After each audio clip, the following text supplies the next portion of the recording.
धर्मनिरपेक्ष दलों के आह्वान पर लोग रथ यात्रा के खिलाफ अपना विरोध जाहिर करने पटना पहुंच रहे हैं। 43 साल के आजादी के बाद में भी महंगाई आज आसमान को छू रही है। बेकारी आज करोड़ों नवयुवकों की है। भूखमरी और गरीबी, आधे से अधिक लोग आज भी उस लक्ष्मण रेखा के नीचे हैं। यहाँ पर निरक्षरता, बीमारी चारों तरफ फैली हुई है। मगर मालूम होता है पिछले कुछ महीनों से कि मानो इस देश में इनमें से एक भी समस्या ऐसी है ही नहीं। एकमात्र समस्या अगर कोई है तो वो है मंदिर और मस्जिद की। बिरथ रघुबीरा के नाम पर एक रथ पर चढ़कर एक पक्ष के नेता उनका चुनाव चिन्ह कमल को लेते हुए और भारतीय जनता पार्टी का ध्वज लहराते हुए देश भर में रथ यात्रा करते हुए घूम रहे हैं। तो ये किस लिए घूम रहे हैं? बीजेपी के लिए वोट बटोरने के लिए? अगला चुनाव अगर आवे तो 88 का 188 किस तरह किया जाए, इस बात पर सोचने के लिए?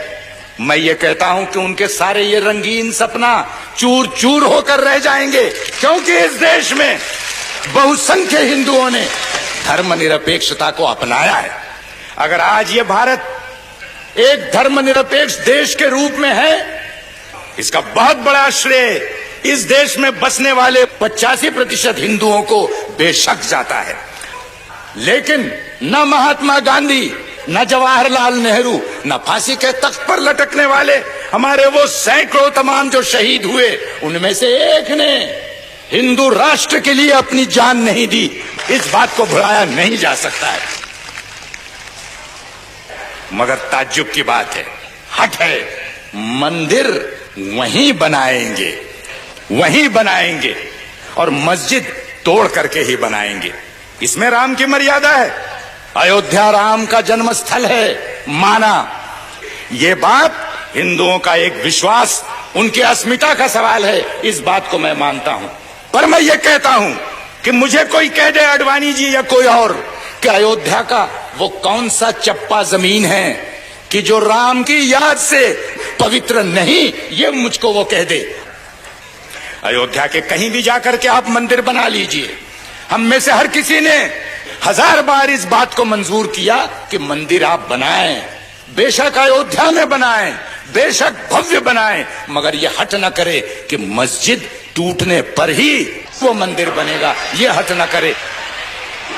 हम में से कोई लाल झंडे मानने वाले हो या कोई और भी हो, हम सब धर्मों की श्रद्धा करते हैं। एक धर्म की अस्मिता और अहंकार के नाम पर दूसरे धर्म की अस्मिता और आस्था आप तोड़ नहीं सकते। इस बात को ध्यान में रखिए। दोस्तों, हिंदू धर्म में सहिष्णुता है, असहिष्णुता भी है, मानवता भी है और जात पात की व्यवस्था भी है। और इसीलिए वर्षों से संत और महंतों ने अनेक प्रकार के सुधार लाने के प्रयत्न किए। जात पात व्यवस्था के खिलाफ उन्होंने अपनी आवाज बुलंद की। आज भी वो कायम पड़ा हुआ है।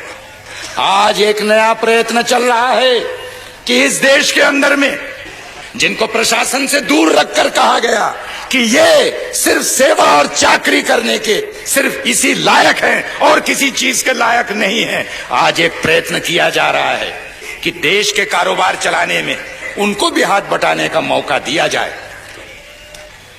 लेकिन वही ताकतें जो हिंदू धर्म के अंदर कठमुल्लापन कायम रखना चाहते हैं, झंडा लहराकर मस्जिदें गिराना चाहते हैं, वही लोग इस देश के अंदर में वर्णाश्रम और जात पात के नाम पर भी जो है तो आज कस्में खा रहे हैं और उसके प्रयत्न कर रहे हैं। इनके चेहरों को देख लो, इनको पहचान लो, इनकी मनोवृत्ति को समझ लो। और इसलिए मैं कहूंगा कि यहाँ पर ये सारी लड़ाइयां एक तरह से जुट गई हैं कि मस्जिद कायम रहेगी, मंदिर जरूर बनेगा। इतना ही कहते हुए मैं अपनी बात को समाप्त करता हूं।